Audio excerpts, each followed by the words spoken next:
Hi, I'm going to read chapter 3 in just a moment. A couple things. I'm going to put a timer on here, so if you want to skip this part, you can just skip ahead to where I'm actually reading. But I wanted to say this chapter is called Being a Boy. So I was talking more specifically about raising and the experiences of boys and adolescents. I was thinking when I was reading it that there's a couple things in relation to what I read last time. I had a little warning about some of the subject material in there about abuse, and probably every chapter is going to be similar to that, and I assume that if you're listening that you have some idea that shit like that is going to come up. But she certainly writes about some experiences that were very relatable and on point and difficult to hear pointed out. So I feel like that's probably a disclaimer for the whole book, but just know that some of that stuff comes up, and obviously that's what it's supposed to be doing, I think.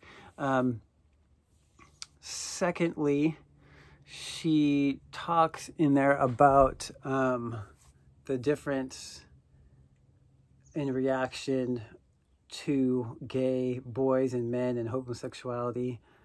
And like I talked about a little bit in my response, I would expand on that to include like any deviation from cisgendered heterosexuality. So when she's talking about gay men, I also was just in my mind thinking of trans women and any type of gender fluidity or something that doesn't conform to the rigid stereotypical maleness, not including homosexuality. And then the last one is she also talks shit about Harry Potter. I don't personally ever have given a fuck about Harry Potter, but I think some people do. So just be ready for that. It might be hard. And then lastly, I'm going to do my responses in video form and put them at the end of this video instead of doing the YouTube comments thing, just to try that format out. And that's it. I'm going to read now. Thank you. Chapter 3, Being a Boy. Excuse me. Boys are not seen as lovable in patriarchal culture. Even though sexism has always decreed that boy children have more status than girls, status and even the rewards of privilege are not the same as being loved. Patriarchal assault on the emotional life of boys begins at the moment of their birth. Contrary to sexist mythology, in the real world of male and female babies, male babies express themselves more. They cry louder and longer. They come into the world wanting to be seen and heard. Sexist thinking at its worst leads many parents to let male infants cry without a comforting touch because they fear that holding baby boys too much, comforting them too much, might cause them to grow up wimpy. Thankfully, there has been enough of a break with rigid sexist roles to allow aware parents to reject this faulty logic and give boy babies the same comfort that they give or would give girls. In recent years, it has become clear to researchers working on promoting the emotional life of boys that patriarchal cultural influences parents to devalue the emotional development of boys.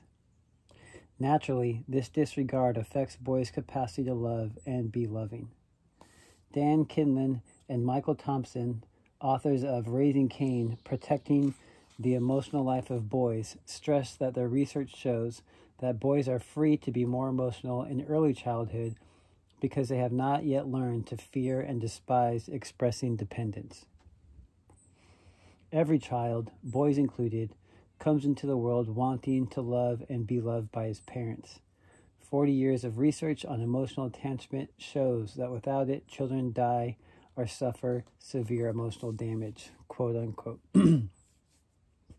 Despite these powerful insights, they do not talk about the impact of patriarchy.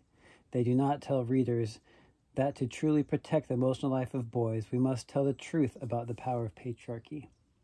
We must dare to face the way in which patriarchal thinking blinds everyone so that we cannot see the emotional lives of boys, cannot be fully honored as long as notions of patriarchal masculinity prevail. We cannot teach boys that real men either do not feel or do not express feelings, then expect boys to feel comfortable getting in touch with their feelings. Much of the traditional research on the emotional life of boys draws a connection between notions of male dominance and the shutting down of emotions in boyhood, even as the researchers act as though patriarchal values can remain intact. Popular best-selling books such as Raising Cain and James Gabarino's Lost Boys, Why Our Sons Turn Violent and How We Can Save Them outline the way boys are being emotionally damaged, but they fail to offer a courageous alternative vision, one that would fundamentally challenge patriarchal masculinity. Instead, these books imply that within the existing patriarchal system, boyhood should be free of patriarchal demands. The value of patriarchy itself is never addressed. In Raising Cain, the authors conclude by contending, what boys need, first and foremost, is to be seen through a different lens than tradition prescribes. Individually and as a culture, we must discard the distorted view of boys that ignores or denies their capacity for feelings, the view that colors even boys' perception of themselves as above or outside a life of emotions, unquote. Kinlan and Thompson carefully depoliticized their language. Their use of the word tradition belies the reality that the patriarchal culture, which has socialized almost everyone in our nation to dismiss the emotional life of boys, is an entrenched social and political system. Nor is it an accident of nature. Anti-feminist women like Christina Hoff Sommers curry patriarchal favor with men by spreading the idea put forward in Sommers' book, The War Against Boys, that, quote, feminism is harming our young men, unquote.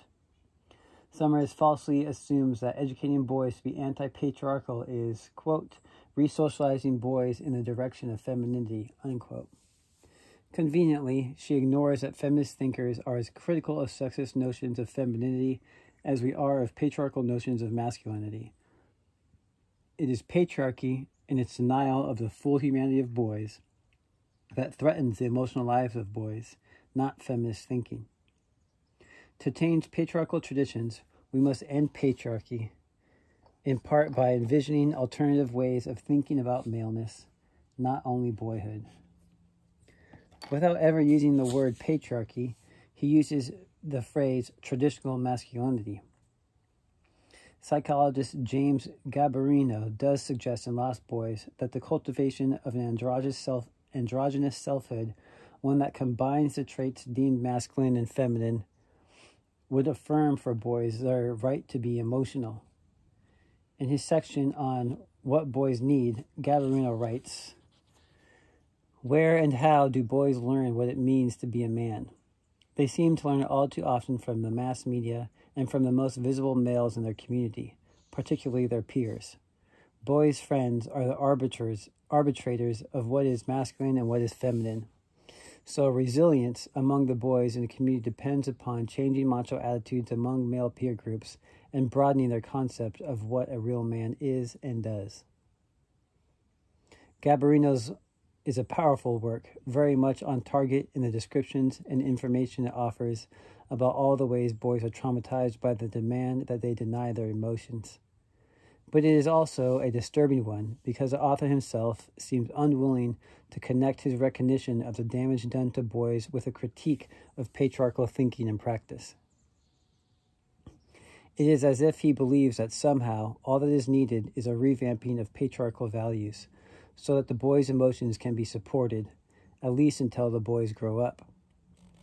Frankly, it is difficult to understand why these men who know so much about the way patriarchal thinking damages boys are unable to call the problem by its true name, and by doing so free themselves to envision a world where the feelings of boys can really matter. Perhaps they are silent because any critique of patriarchy necessarily leads to a discussion of whatever conversion to feminist thinking and practice is the answer. It has been hard for many male thinkers about the emotional life of boys to see feminism as a helpful theory because, to a grave extent, anti-male sentiments among some feminists have led the movement to focus very little attention on the development of boys. One of the tremendous failings of feminist theory and practice has been the lack of a concentrated study of boyhood, one that offers guidelines and strategies for alternative masculinity and ways of thinking about maleness. Indeed, the feminist rhetoric that insisted on identifying males as the enemy often closed down the space where boys could be considered, where they could be deemed as worthy of rescue from patriarchal exploitation and oppression as were their female counterparts. Like the researchers who write about the emotional lives of boys from a non-feminist perspective, feminist researchers are often unwilling or reluctant to target patriarchal thinking. Family therapist Olga Silverstein in The Courage to Raise Good Men says little about patriarchy, even as she does offer alternative strategies for raising boys. There are two major barriers preventing researchers from targeting patriarchy. Researchers fear that overtly political analysis will alienate readers on one hand, and on the other hand, they simply may have no alternative visions to offer. Feminist theory has offered us brilliant critiques of patriarchy and very insightful ideas about alternative masculinity, especially in relation to boys. Many feminist women who birthed boys found themselves reluctant to challenge conventional aspects of patriarchal masculinity when their boys wanted to embrace those values. They found they did not want to deny their sons access to toy guns or tell them to just be passive when another boy was attacking them on the playground. For many enlightened single-parent feminist mothers with limited economic resources, the effort to consistently map for their sons alternatives to patriarchal masculinity simply takes too much time. One of my very best friends is a single mother with 2 children, an older daughter and a younger son. When her son was born, I suggested we name him Ruby. When his biological dad jokingly made the point that, quote, she should have her own son and name him Ruby, unquote. Well, his middle name is Ruby. When he was around the age of 5, he decided he wanted to use the name Ruby. The boys at school let him know through teasing that this was a girl's name. As an intervention, he and his mom brought to school pictures of all the men through history named Ruby. Then later on, he wanted to paint his nails with fingernail polish and wear it to school. Again, the boys let him know that boys do not use nail polish. His mother and sister gathered all the quote-unquote cool adult guys they knew to come to school and show that males can use nail polish. These were my friend's graduate student years, however. When she began working full-time, such vigilance became harder to maintain. Just recently, her son told her how much he likes the way she smells. She shared with him that he could smell the same. He let her know that there was no way he could go to school smelling sweet. He had gotten the message that boys don't smell good. Instead of urging him to rise to the latest challenge, she now allows him to choose and does not judge his choice. Yet she feels sad for him, sad that conformity to patriarchal standards interfered with his longings.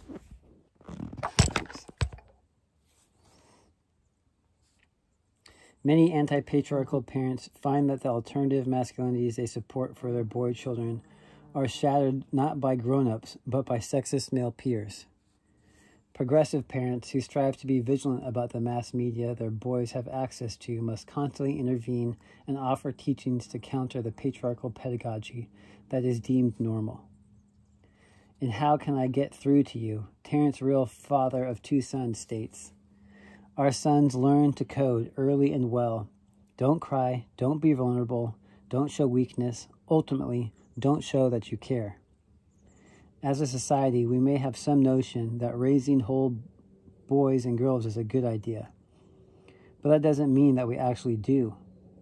Even though you or I might be committed to raising less straitjacketed kids, the culture at large, while perhaps changing, is still far from changed. Try as we might, in movie theaters, classrooms, playgrounds, our sons and daughters are bombarded with traditional messages about masculinity and femininity hour by hour, day by day. Again, Real uses the word traditional rather than patriarchal. Yet traditions are really hard to change. What has been all but impossible to change is widespread cultural patriarchal propaganda. Yet we began to protect the emotional well-being of boys and of all males when we call this propaganda by its true name. When we acknowledge that patriarchal culture requires that boys deny, suppress, and if all goes well, shut down their emotional awareness and their capacity to feel.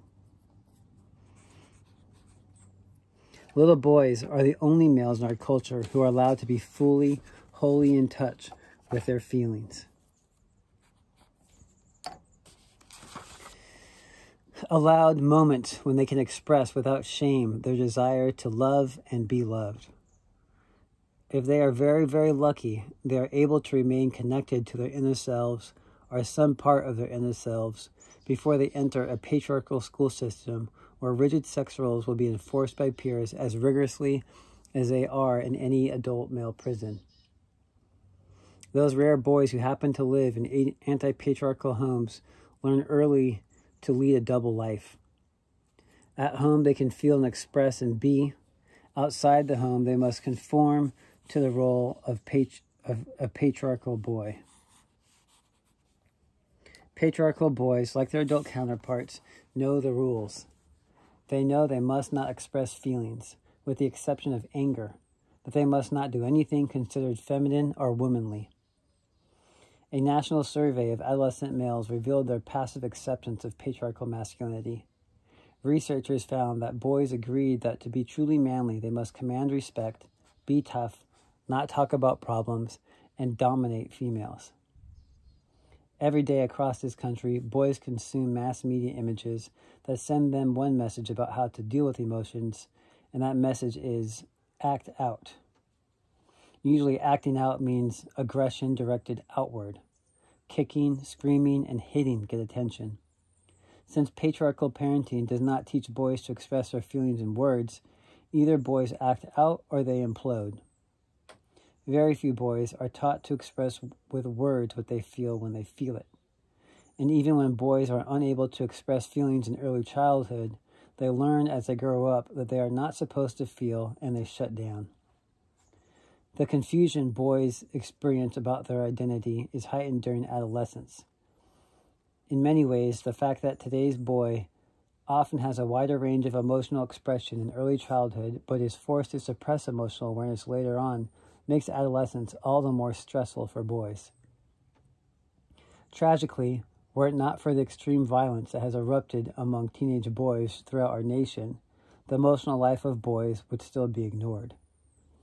Although therapists tell us that mass media images of male violence and dominance teach boys that violence is alluring and satisfying, when individual boys are violent, especially when they murder randomly, pundits tend to behave as though it were a mystery why boys are so violent. Progressive feminist research on adolescent males has debunked the heretofore accepted notion that it is natural for boys to go through an antisocial stage where they disassociate and disconnect. Recent studies indicate that it is actually emotionally damaging to young males to be isolated and without emotional care or nurturance. In the past, it was assumed that aggression was part of the ritual of separation, a means for the growing boy to assert his autonomy.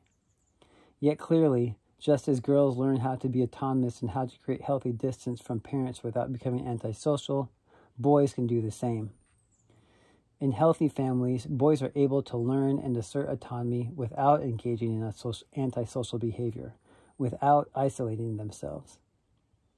All over the world, terrorist regimes use isolation to break people's spirits. This weapon of psychological terrorism is daily deployed in our nation against teenage boys. In isolation, they lose the sense of their value and worth. No wonder, then, that when they re-enter a community, they bring with them killing rage as their primary defense. Even though masses of American boys will not commit violent crimes resulting in murder, the truth that no one wants to name is that all boys are raised to be killers, even if they learn to hide the killer within and act as benevolent young patriarchs. More and more girls who embrace patriarchal thinking also embrace the notion that they must be violent to have power. Talking to teenage girls of all classes who are being secretly hit or beaten by boyfriends who say that they are quote-unquote disciplining them, one hears the same Dr. Jekyll and Mr. Hyde narratives that grown women tell when talking about their relationship with abusive men. These girls describe seemingly nice guys who have rageful outbursts. Time and time again, we hear on our national news about the seemingly kind, quiet young male whose violent underpinnings are suddenly revealed. Boys are encouraged by patriarchal thinking to claim rage as the easiest path to manliness. It should come as no surprise, then, that beneath the surface there is a seething anger in boys, a rage waiting for the moment to be heard. Much of the anger boys express is itself a response to the demand that they not show any other emotions. Anger feels better than numbness because it often leads to more instrumental action. Anger can be, and usually is, the hiding place for fear and pain. In The Heart of the Soul, authors Gary Zukov and Lindy Francis explore the ways anger barricades the feeling itself. They say, anger prevents love and isolates the one who is angry. It is an attempt, often successful, to push away what is most longed for, companionship and understanding. It is a denial of the humanness of others, as well as a denial of your own humanness. Anger is the agony of believing that you are not capable of being understood, and that you are not worthy of being that you are not capable of being understood, and that you are not worthy of being understood. It is a wall that separates you from others as effectively as if it were concrete, thick and very high. There is no way through it, under it, or over it. Certainly, in almost all the situations where boys have killed, we discover narratives of rage that describe the emotional realities before they happen. Importantly, this anger is expressed across a broad spectrum of class, race, and family circumstance. Violent boys from affluent homes often are as emotionally alienated as their ghetto counterparts. At a time in our nation's history when more boys than ever are being raised in single-parent, female-headed homes, mass media send the message that a single mother is unfit to raise a healthy boy child. All over our nation, mothers worry that their parenting may be damaging their sons. This is the issue Olga Silverstein tackles head-on in The Courage to Raise Good Men. Commenting that many people still believe that mothers compromise their sons' masculinity, she writes, most women, like most men, feel that a mother's influence will ultimately be harmful to a male child, that it will weaken him, and that only the example of a man can lead a son into manhood. Single mothers, in particular, are haunted by the dread of producing a sissy. Homophobia underlies the fear that allowing boys to feel will turn them gay. This fear is often most intense in single-parent homes. As a consequence, mothers in these families may be overly harsh and profoundly emotionally withholding with their sons, believing that this treatment will help the boys to be more masculine. No matter that information abounds that lets the public know that many gay males come from two-parent homes and can be macho and women-hating, misguided assumptions about what makes a male gay still flourish. Every day, boys who express feelings are psychologically terrorized, and in extreme cases brutally beaten, by parents who fear that a man of feeling must be homosexual. Gay men share with straight men the same notions about acceptable masculinity. Luckily, there have been and are individual gay men who dare to challenge patriarchal masculinity. However, most gay men in our culture are as embracing of sexist thinking as are heterosexuals. Their patriarchal thinking leads them to construct paradigms of desirable sexual behavior that is similar to that of patriarchal straight men. Hence, many gay men are as angry as their straight counterparts. Just as maternal sadism flourishes in a world where women are made to feel that their emotional cruelty to sons makes them better prepared for manhood, paternal sadism is a natural outcome of patriarchal values. In the book, The Man I Might Become, Gay Men Write About Their Fathers, edited by Bruce Schnitz, many of the stories of boyhood describe rituals of paternal sadism. As James Saslow writes in Daddy Was a Hot Number, all children suffer that aching stab of inadequacy when Papa turns his face away.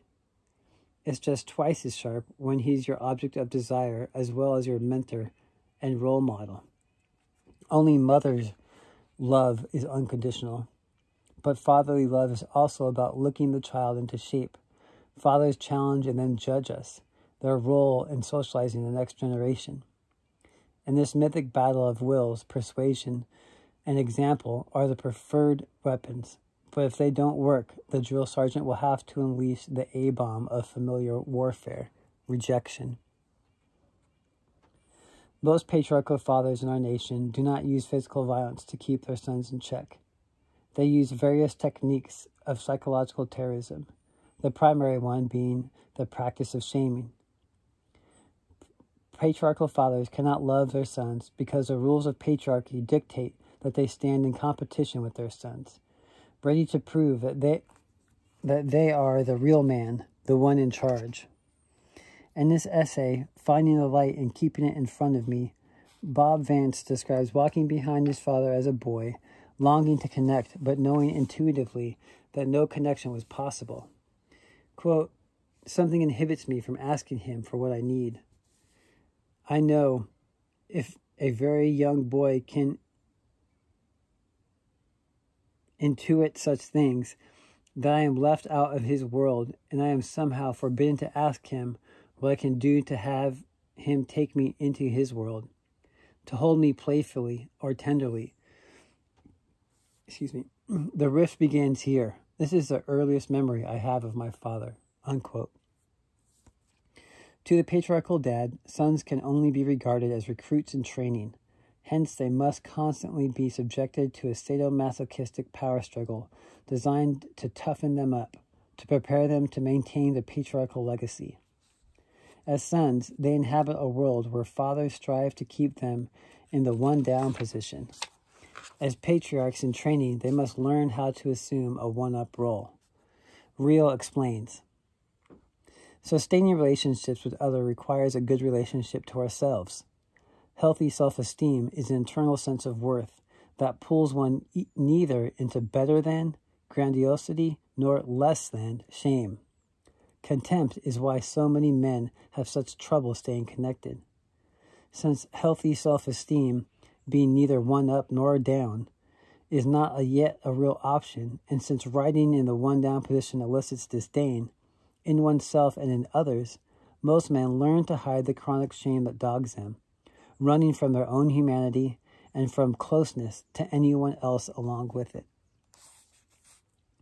This flight from closeness is most intense in the lives of adolescent boys, because in that liminal zone between childhood and young adulthood, they are experiencing a range of emotions that leave them feeling out of control, fearful that they will not measure up to the standards of patriarchal masculinity. Suppressed rage is a perfect hiding place for all these fears. Despite major changes in gender roles in public life, in private, many boys are traumatized by relationships with distant or absent fathers. Working with groups of men, listening as they talk about boyhood, I hear the stories they tell about their father's lack of emotional connection. As they attempt to measure up to patriarchal expectations, many boys fear the wrath of the father. In Man Enough, Father, Sons, and the Search for Masculinity, Frank Pittman recalls, quote, "Fearing I didn't have enough of it, I was in awe of masculinity. I thought my father had some magical power he wasn't passing on to me, a secret he hadn't told me," unquote. Again and again, the same assumption appears, which suggests that there exists a masculine ideal that young males are not sure how to attain, and that undermines their self-esteem. And the crisis of this longing seems most deeply felt by boys with absent fathers. Without a positive connection to a real adult man, they are far more likely to invest in a hypermasculine patriarchal ideal. Fear of not being able to attain the right degree of manliness is often translated into rage. Many teenage boys are angry because the fantasy emotional connection between father and son, the love that they imagine will be there, is never realized. In its place, there is just a space of empty longing. Even when it becomes evident that the fantasy will not be fulfilled, that the quote-unquote father wound will not be healed, boys hold on to the longing. It may give them a sense of quest and purpose to feel that they will someday find the father, or, through having children, become the father they dream about. Frustrated in their quest for father bonding, boys often feel tremendous sorrow and depression. They can mask these feelings because they are allowed to isolate themselves, to turn away from the world and escape into music, television, video games, etc. There is no emotional outlet for the grief of the disappointed teenage boy. Being able to mourn the loss of emotional connection with his father would be a healthy way to cope with disappointment. But boys have no space to mourn. This need for space to grieve is poignantly portrayed in the film Life as a House. Learning that he has cancer and only a short time to live, the father in the film seeks to connect with his sexually confused, angry, drug-using teenage son who lives with his mother and stepfather. In the short time he lives with his dad, the son is able to develop an emotional connection. When the son finds out that his dad is dying, he rages about being offered love that is not going to last. In Donald Dutton's study of abusive men, The Batterer, he observes that there are few male models for grieving, and he emphasizes that, quote, men in particular seem incapable of grieving and mourning on an individual basis. Trapped by a world that tells them boys should not express feelings, teenage males have nowhere to go where grief is accepted, unquote. As much as grown-ups complain about adolescent male anger, most adults are more comfortable confronting a raging teenager than one who is overwhelmed by sorrow and cannot stop weeping. Boys learn to cover up grief with anger. The more troubled the boy, the more intense the mask of indifference. Shutting down emotionally is the best defense when the longing for connection must be denied. Teenagers are the most unloved group in our nation. Teenagers are often feared precisely because they are often exposing the hypocrisy of parents and of the world around them. And no group of teenagers is more feared than a pack of teenage boys. Emotionally abandoned by parents and by society as a whole, many boys are angry, but no one really cares about this anger unless it leads to violent behavior. If boys take their rage and sit in front of a computer all day, never speaking, never relating, no one cares. If boys take their rage to the mall, no one cares, as long as it's contained. In Lost Boys, therapist James Garbarino testifies that when it comes to boys, quote, neglect is more common than abuse. More kids are emotionally abandoned than are directly attacked, physically or emotionally, end quote. Emotional neglect lays the groundwork for the emotional numbing that helps boys feel better about being cut off. Eruptions of rage in boys are most often deemed normal, explained by the age-old justification for adolescent patriarchal misbehavior, quote, boys will be boys, unquote. Patriarchy both creates the rage in boys and then contains it for later use, making it a resource to exploit later on as boys become men. As a national product, this rage can be garnered to further imperialism, hatred, and oppression of women and men globally. This rage is needed if boys are to become men willing to travel around the world to fight wars without ever demanding that other ways of solving problems or conflict can be found. Ever since masses of American boys began, in the wake of the civil rights struggle, sexual liberation, and feminist movement, to demand the right to be psychologically whole, and express those demands most visibly by refusing to fight in Vietnam War, mass media, as a propaganda tool for imperialist, white supremacist, capitalist patriarchy, have targeted young males and engaged in heavy-handed brainwashing to reinforce psychological patriarchy. Today, small boys and young men are daily inundated with the poisonous pedagogy that supports male violence and male domination, that teaches boys that unchecked violence is acceptable, that teaches them to disrespect and hate women. Given this reality and the concomitant emotional abandonment of boys, it should surprise no one that boys are violent, that they are willing to kill. It should surprise us that the killing is not yet widespread. Ruthless patriarchy assault on the self-esteem of teenage boys has become an accepted norm. There is a grave silence about adult male tyranny in relation to teenage boys. Much of the adult male terrorism of and competition with little boys and young males is conducted through mass media. Much of mass media directed at young male consumers is created by self-hating, emotionally shut down adult men who have only the pornography of violence to share with younger men. To that end, they create images that make killing alluring and the sexual exploitation of females the seductive reward. In the wake of feminist, anti-racist, and post-colonial critiques of imperialist, white supremacist, capitalist patriarchy, the backlash that aims to reinscribe patriarchy is fierce. While feminism may ignore boys and young males, capitalist patriarchal men do not. It was adult, white, wealthy males in this country who first read and fell in love with Harry Potter books. Though written by a British female, initially described by the rich white American men who, quote-unquote, discovered her as a working-class single mom, J.K. Rowling's Harry Potter books are clever modern reworkings of the English schoolboy novel. Harry, as our modern-day superhero, is a super-smart, gifted, blessed white boy genius, a mini-patriarch who rules over the equally smart kids, including an occasional girl and an occasional male of color. But these books also glorify war, depicted as killing on behalf of the good. The Harry Potter movies glorify the use of violence to maintain control over others. In Harry Potter, the Chamber of Secrets, violence when used by the acceptable group is deemed positive. Sexism and racist thinking in the Harry Potter books are rarely critiqued. Had the author been a ruling class white female, feminist thinkers might have been more active in challenging the imperialism, racism, and sexism of Rowling's books. Again and again, I hear parents, particularly anti-patriarchal parents, express concern about the content of these books while praising them for drawing more boys to reading. Of course, American children were bombarded with an advertising blitz telling them that they should read these books. Harry Potter began as a national news sanctioned by mass media. Books that do not reinscribe patriarchal masculinity do not get the approval the Harry Potter books have received. And children rarely have an opportunity to know that any book exists which offer an alternative to patriarchal masculinist visions. The phenomenal financial success of Harry Potter means that boys will henceforth have an array of literary clones to choose from. Literature for children is just as fixated on furthering patriarchal attitudes as television. There are just a few books with male characters focusing on boys that challenge the patriarchal norm in any way.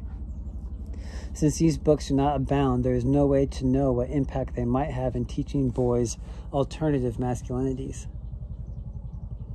Writing a series of children's books for boys, I was initially amazed by how difficult it was for me, a visionary feminist theorist, to imagine new images and text for boys.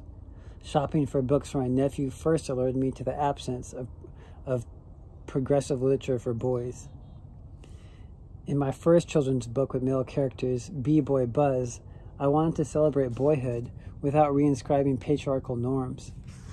I wanted to write a text that would just express love for boys. It is a book aimed at little boys. This book strives to honor the holistic well-being of boys and to express love of them whether they are laughing, acting out, or just sitting still. The books I have written are aimed at offering boys ways to cope with their emotional selves. The point is to stimulate in boys emotional awareness and to affirm that awareness. To truly protect and honor the emotional lives of boys, we must challenge patriarchal culture.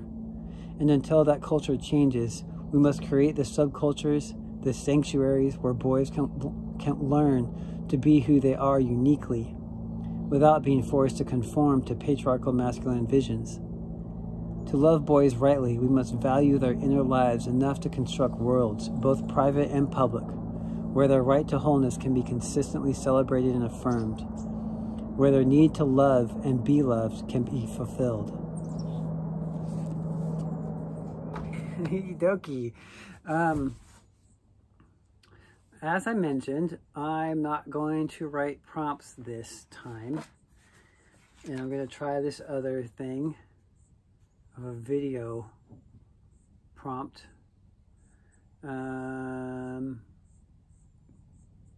I don't know if the writing prompts are working, and you shouldn't give up so easily. But also, I just like enjoy this type of studying anyways. I just appreciate discussion stuff more, and this is what I always wanted to do in grad school, is just like go through my notes and talk about, you know, as much stuff as I could that highlighted something for me, even if it was like a little tangential or whatever. There's just like so much stuff that comes up in well-written, valuable stuff that I think that it's easier and more generative to get at by just kind of like reflecting back, and oftentimes people's notes are just in conversation with each other anyways. So I'm gonna try to do that as quickly as possible. I'm at like 1 minute and 30 seconds, so I'm gonna try not to go more than 10 minutes is my max. So I'm just gonna look at some stuff that I underline. I mean, that first thing about boys are not seen as lovable in patriarchal culture is obviously a big one. But, you know, in that also just like, and as she talks about in the rest of the chapter, how do we maintain and sustain and nourish relationship with boys so that they deem themselves as lovable, but also that you can't really do that as a man or whatever if you don't also see yourself as lovable. So I think the work for the adult cishet dudes and otherwise is to confront some of those things and to start to develop or reinforce skills or strategies that you have to see yourself as lovable. Yeah, that was just the first sentence. And it's just fascinating that, you know, that the stereotypes are just not true, and that babies, male gendered babies, or penis having babies, I guess, express themselves more and cry more. But then, you know, immediately that's where the emotional damage starts. But she says this thing, but they fail to offer a courageous alternative vision to that type of upbringing. And she's talking about those two guys that wrote the book. But I think that like courage is such a tricky thing sometimes. But, you know, just I think simply that it requires us to redefine courage in some different ways. Because often I think it's like courage is to defend patriarchy, but what is like a courageous response to patriarchy that doesn't kind of reinforce those negative stereotypes? Sorry, a little burpy burp.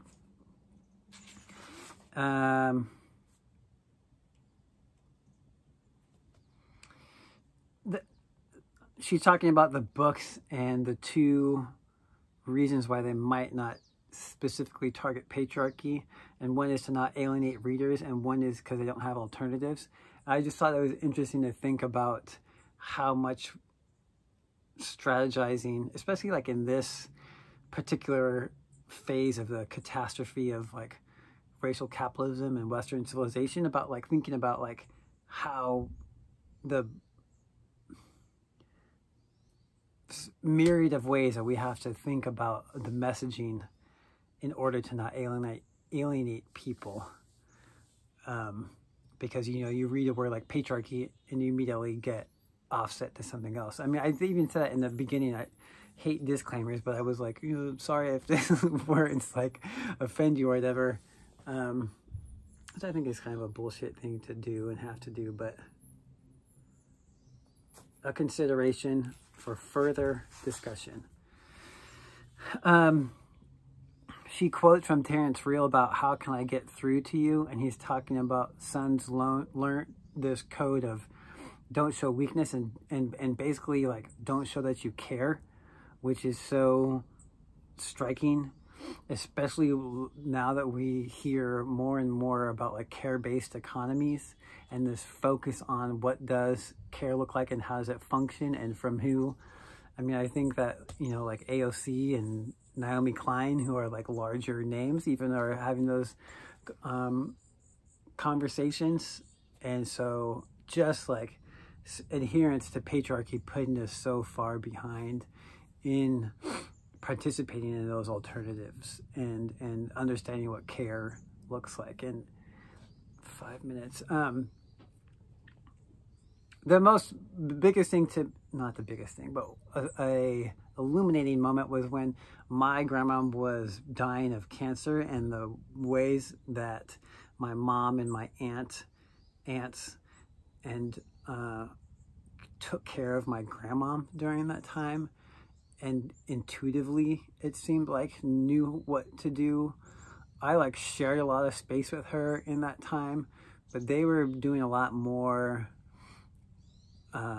storytelling and this like physical touch of like massaging and ability to also bring like a lighthearted like humorness to it that I was just like not able to do.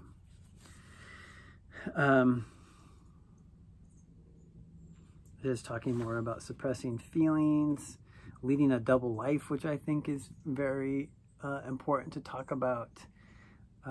Like not just as boys in the home or whatever kind of sanctuary you have, but also like in different relationships where it's acceptable to have more vulnerability and like where it isn't, and like what that does to like your psyche and experience and those relationships by having to suppress those emotions. And then she's talking about like acting out and hitting and kicking and stuff. And this book is from 2004. So obviously the amount of like mass shootings and stuff had not fully been actualized or whatever. But obviously that kind of just reinforces the thing that she's talking about, the anger. And I'm really interested in that isolation thing as a defense or reaction, because I just resonates with me, especially when I was younger. And thinking that like isolation was the cure to whatever effects happen from suppressing feelings. 7 minutes. I think there's a ton to talk about shaming and psychological terrorism, the difference between love from your mom and your dad. And like I was mentioning about, she talks about the gay men share with straight men the same emotions, but also how they get psychologically terrorized in different ways. And just the kind of like general suppression of non-patriarchal masculinity traits in whatever form that someone is expressing the uniqueness of themselves comes out in a more trans or homosexual way, how those things get dealt with and are experienced, or actually like maybe like how people socialized or people who are cisgendered know the tools to react to those types of behavior. You know, I think like different techniques of shame or ignoring or more blatantly aggressive and violent things. Shoot. He talks about that movie Life as a House where the dad dies of cancer, and I just think it's good for us to share films and watch those things together. So I would love to hear what other mediums besides books that people are finding helpful resources.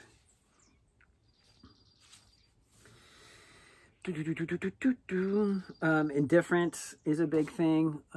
Like, you know, I think that just connected to the care, but personally, it's just like the mask of indifference, like a constant thing that is hard to understand of integrated into your personality, or just also your personality, and kind of disentangling those two possibilities of why I feel so comfortable with indifference. Probably indifference specifically to patriarchal privileges that I have, not so much as indifference to, you know, racialized or ability types of things. It's a little bit easier to be expressive in those, in our disagreement with those things. And neglect and indifference, and that for me just looks like drug abuse and binge drinking that I heavily participated in. Oh good, I'm going to be just a little bit over. He talks about Harry Potter, which maybe resonates for people. Like I said, I don't care that much. I am interested in her books, her kids' books, and writing our own books. There's a lot of books, I think, since this one was published, specifically children's books that are grappling with those ideas. So again, I'd love to hear the resources for that. I know there's this one podcast called Seen on Radio, and they did a whole series on whiteness, but they also did one on men, which does the same really thorough job of researching roots of patriarchy and the not peculiarity, but like, and talk specifically about white supremacist capitalist patriarchy. That's Seen on Radio, which is a really good one. And I think, I think over and over again, she talks about the desire to be seen and heard and be part of community, which also can just be said as to be loved, to love and to be loved, which I think is like, what is the point of being around and being part of the trees and waves, if not to deepen our relationships to people around us and nature around us, to be able to more fully love and receive love. I don't know what else that we're doing around here, if that's not what we're doing. Anyways, that is it. I'll post chapter 4 soon. Okay? Bye.